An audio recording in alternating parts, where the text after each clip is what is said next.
السلام علیکم، امید ہے کہ آپ احباب خیریت سے ہوں گے۔ میری جانب سے آپ اور آپ کے اہل خانہ کی صحت و سلامتی کے لیے ڈھیروں دعائیں۔ آج کل میڈیا پر امریکی حکومت کی جانب سے جو پاکستان اور افغانستان پر ممکنہ سفری پابندیاں ہیں، اس حوالے سے کافی زیادہ خبریں زیر گردش ہیں، جبکہ بعض حلقوں نے تو یہ خبر بھی جاری کر دی ہے کہ پاکستان پر سفری پابندیاں عائد کر دی گئی ہیں، جبکہ صورتحال اس کے برعکس ہے۔ تاحال امریکی صدر ٹرمپ کی جانب سے کسی قسم کی سفری پابندیوں کا فیصلہ سامنے نہیں آیا۔ اچھا، میں آپ کو یہ بتاتا چلوں کہ یہ کوئی غیر معمولی، اچانک اور اس طرح کی کوئی ایسی خبر نہیں تھی، بلکہ اس طرح کی خبروں کا امریکی صدر ٹرمپ کی جانب سے جو ہے وہ اس طرح کی ہی خبروں کا امکان پہلے سے ہی ظاہر کیا جا رہا تھا، کیونکہ جو امریکی صدارتی انتخابات تھے اس میں ٹرمپ کی جانب سے تو جو غیر قانونی تارکین وطن اور پھر باہر کے ممالک سے امریکہ میں آنے والے جو لوگ ہیں ان کا راستہ روکنے سے متعلق بیانات تو ٹرمپ کی انتخابی مہم کا ایک حصہ تھے، انہوں نے اپنے ایک منشور کا حصہ بنایا ہوا تھا،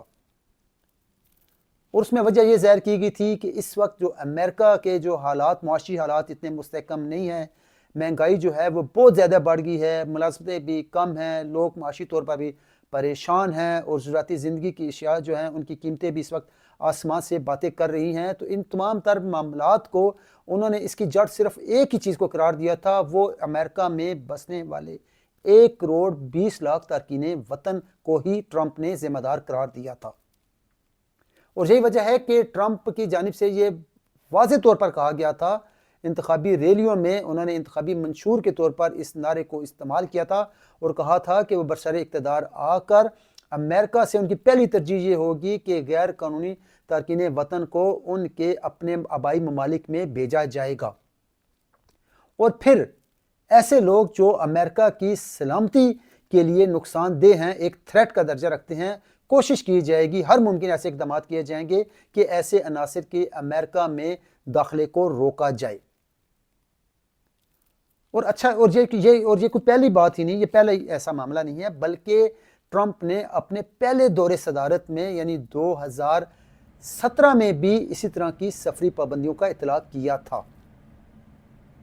اور وہ 7 اسلامی ممالک تھے۔ ٹرمپ نے اپنے دور حکومت میں 7 اسلامی ممالک تھے، جس میں عراق، ایران، لیبیا، سوڈان، شام، اس طرح کے ان ممالک میں انہوں نے ان 7 اسلامی ممالک میں ابتدائی طور پر انہوں نے سفری بین جو ہے وہ لگا دیا تھا۔ بعد میں اس میں عراق کو اس فہرست سے نکال دیا گیا تھا، اور اس میں یہ موقف اختیار کیا گیا تھا کہ کیونکہ اس وقت عراق میں کافی زیادہ تعداد میں امریکی فوجی وہاں پر قیام پذیر تھے، اسی لیے امریکہ نے عراق کو اس ٹریول بین والے ممالک کے فہرست سے نکال دیا تھا، اور 6 ممالک جو ہے وہ اس میں شامل تھے۔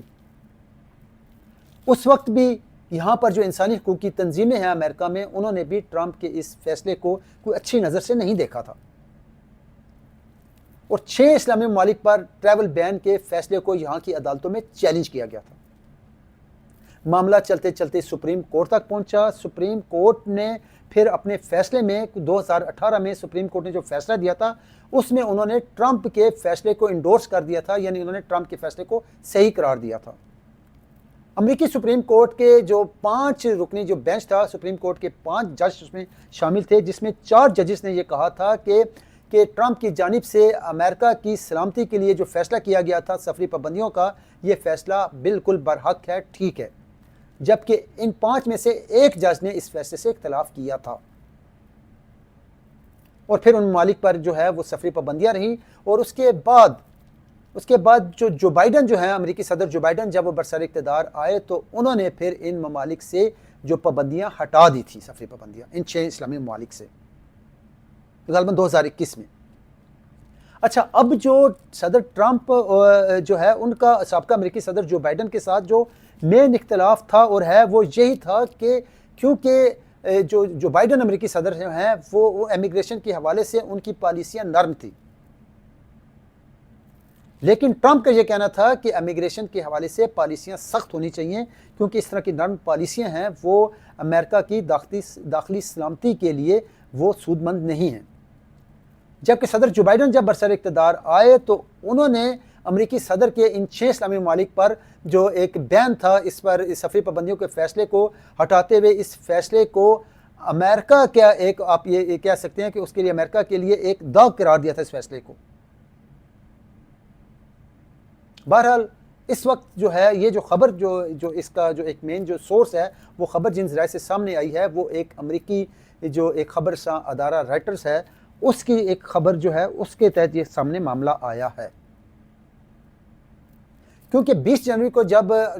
ٹرمپ نے حلف اٹھایا تھا تو اس وقت اسے واضح طور پر کہا تھا، انہوں نے ایک جو اس کو ایگزیکٹو آرڈر تھا جو ایک حکم نامہ تھا اس میں یہ کہا تھا کہ آئندہ کے بعد سخت معاملات جو ہیں سیکورٹی کے سخت معاملات جو ہیں ان کی چھان بین ہوگی اور امریکہ میں آنے والے جو بھی لوگ ہوں گے ان کی سختی کے ساتھ ان کی جانچ پڑتال کی جائے گی تاکہ امریکہ کی داخلی سلامتی کو یقینی بنایا جائے۔ اور ساتھ ہی اس وقت صدر ٹرمپ نے اپنے جو ان کی جو کابینہ کے جو ممبر تھے ان کو یہ کہا تھا کہ وہ ایسی ممالک کی فہرست مرتب کریں جن ممالک کے شہری امریکہ کے لیے سیکورٹی رسک ہیں۔ اسی ٹرمپ کے اسی حکم کے تناظر میں اب امریکی خبر رساں ایجنسی نیوز ایجنسی رائٹرز جو ہے اس نے یہ خبر لگائی ہے۔ 3 انہوں نے سورسز جو ہیں اس کے حوالے سے کہا ہے کہ 3 ذرائع کے حوالے سے یہ خبر میڈیا پر آئی ہے اور اس میں یہ واضح طور پر کہا گیا ہے کہ امریکی حکومت آئندہ ہفتے یعنی 12 مارچ کو جو ہے وہ پاکستان اور افغانستان پر سفری پابندیاں لگانے جا رہی ہے۔ لیکن تاحال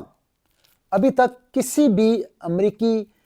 سرکاری ادارے امیگریشن ان کے داخلہ سے متعلق جو ان کے ادارے ہیں ان میں کسی کی جانب سے بھی اس حوالے سے کوئی بھی بیان سامنے نہیں آیا۔ کیونکہ بحیثیت جرنلسٹ میں بھی یہ سمجھتا ہوں کہ جب ہم کوئی بھی خبر اس طرح کی کوئی خبر کوئی بھی جرنلسٹ جو ہے وہ خبر جب وہ دیتا ہے خبر اور وہ جو اپنے سورسز کے حوالے سے تو پھر اس متعلقہ ادارے کا وہ موقف بھی لیتا ہے، ان کا اوپینین بھی لیتا ہے کہ وہ کیا رائے رکھتے ہیں۔ اس حوالے سے رائٹرز نیوز ایجنسی کا کہنا ہے کہ امریکی اداروں سے جب اس حوالے سے موقف لینے کے لیے رابطہ کیا گیا تو ان کی جانب سے کسی قسم کے بھی موقف دینے سے گریز کیا گیا۔ اس لیے اب یہ کہنا قبل از وقت ہوگا کہ پابندی لگ رہی ہے، کب لگ رہی ہے، کن ممالک پر لگ رہی ہے، کیا پاکستان بھی ان ممالک کی فہرست میں شامل ہے اور کیا افغانستان بھی ان ممالک کی فہرست میں شامل ہے، یا کون کون سے ممالک ہیں جو ٹریول بین کی زد میں آنے جا رہے ہیں۔ بہرحال یہ تمام تر بات کرنے کا مقصد یہ ہے کہ فی الحال کسی قسم کی کوئی سفری پابندی پاکستان پر یا افغانستان پر یا کسی بھی ملک پر نہیں لگائی گی۔ یہ ممکنہ فیصلہ ہے، سامنے آ بھی سکتا ہے۔ اچھا، اب اس میں یہ ہے کہ اگر اس فیصلے سے اگر یہ فیصلہ سامنے آ جاتا ہے، خدا نخواستہ اس میں پاکستان جو ہے وہ اگر اس میں شامل ہوتا ہے، افغانستان بھی شامل ہوتا ہے، تو اب آپ کے سامنے میں یہ ایک تجزیہ کرتا ہوں کہ ان میں سے متاثر کس ملک کے شہری زیادہ ہوں گے۔ اب یقینی طور پر اس میں پاکستانی شہری جو ہیں وہ بھی متاثر ہوں گے، لیکن سب سے زیادہ جو متاثرین جو ہیں اور سب سے زیادہ جو اس حوالے سے جن پریشانی کا سامنا کرنا پڑے گا وہ افغانی شہریوں کو اس پابندی کے نتیجے میں پریشانی کا سامنا کرنا پڑے گا۔ اس وقت ہزاروں کی تعداد میں یہ کہہ سکتا ہوں کہ تقریباً 50,000 بلکہ لاکھوں کی تعداد میں ایسے پاکستانی شہری موجود ہیں جو کہ مختلف امیگریشن کے حوالے سے وہ قطار میں ہیں، وہ کیو میں ہیں، چاہے کہیں کے والدین جہاں پر موجود ہیں انہوں نے اپنے بچوں کو اپلائی کیا ہوا ہے کہ ان کے کسی کے سپوز ہیں وہاں پر کہ وہ وہاں پر اب انتظار میں بیٹھے ہوئے ہیں، یا کوئی ایسے بھی ہیں فیملی ری یونین کے تحت F4 کیٹیگری کے تحت جو بعض ایسے بھی ہیں جنہوں نے اپنے بہن بھائیوں کو جو کہ پاکستان میں مقیم ہیں انہیں امیگریشن ویزے کے لیے انہوں نے وہاں پر ان کے کیس چل رہے ہیں۔ یہ لوگ بھی متاثر ہوں گے، لیکن اس حد تک ہوں گے کہ ان کے کیس تھوڑے سے تاخیر کا شکار ہوں گے، یا پھر جنہوں نے کوئی اب ویزے کے لیے آئندہ جب یہ اس پر ٹریول بین کا اطلاق ہوگا تو اس وقت جو کہ وزٹ ویزے کے لیے یا دیگر ویزوں کے لیے جو اپلائی کریں گے تو یقینی طور پر ان کے بھی وہ اس زد میں آئیں گے، وہ بھی متاثرین میں شامل ہوں گے۔ لیکن آپ کو یہ بتاتا چلوں کہ جو اس وقت افغانستان میں تقریباً 2 لاکھ ایسے افغانی باشندے ہیں جو کہ براہ راست اس اگر وہ اس سفری پابندی کے فیصلے کے اطلاق کی زد میں آتے ہیں تو 2 لاکھ سے زائد افغانی براہ راست متاثر ہوں گے۔ اس کی وجہ کیا ہے؟ اس کی وجہ یہ ہے کہ جس وقت طالبان کے دور میں افغان جنگ میں جو افغان وار میں امریکی فوج جس وقت افغانستان میں موجود تھی، تو وہاں پر ایسے افغان شہری جو کہ اس وقت امریکی فوج کے معاون کے طور پر کام کرتے تھے، ان کا ہاتھ بٹاتے تھے، ان کے معاون تھے، یا پھر ایسے جو امریکی ادارے وہاں پر جن میں آپ این جی اوز بھی لے لیں یا دیگر ادارے لے لیں جو کہ امریکی حکومت کے زیر انتظام وہاں پر وہ کام کر رہے تھے، اور اس میں ایسے افغان شہری وہاں پر وہ اپنا کردار ادا کر رہے تھے، ان کی سہولت کے لیے ان کے لیے امریکی حکومت نے اسپیشل امیگرنٹ ویزا SIV ویزے کا اجرا کیا ہے۔ اب ایسے شہریوں کو، افغانی شہری کو جنہیں SIV ویزا دیا گیا تھا یا ابھی انہیں دیا جانے والا تھا، ان کے لیے امریکی حکومت کی جانب سے بہت زیادہ سہولیات جو ہیں وہ ان کا اعلان کیا گیا تھا، انہیں سہولیات دی بھی جا رہی ہیں۔ اور یہی وجہ ہے کہ آپ اسلام آباد میں، میرے جیسے جو اور پنڈی اسلام آباد کے مکین ہیں، وہ اس بات کی عینی شاہد ہیں کہ اس وقت بھی اور گزشتہ چند سالوں سے کہ جو اسلام آباد کا جو پشاور موڑ کے جو گیسٹ ہاؤس ہیں، ہوٹلز ہیں، یا اسلام آباد کے دیگر ہوٹلز ہیں، وہاں پر ہم دیکھتے ہیں کہ سینکڑوں کے حساب سے افغانی فیملیز، ان کے بچے بھی وہاں ہوٹلوں پہ رہائش پذیر ہیں، وہاں پر ان کا قانونی پروسیس پورا ہوتا ہے، امریکن حکومت کی جانب سے، ان کے جو امریکن ایمبیسی کی جانب سے وہ وہاں پر موجود ہوتے ہیں، وہاں پر ان کا سارا لیگل جو پروسیس ہوتا ہے ان کے امیگریشن کا، وہ وہاں پر پورا کیا جا رہا ہے، اور وہیں پر ان کا میڈیکل بھی ہوتا ہے، اور یہ تمام آپ حیران ہوں گے کہ یہ تمام تر معاملات جو ہیں وہ فری آف کاسٹ ہوتے ہیں،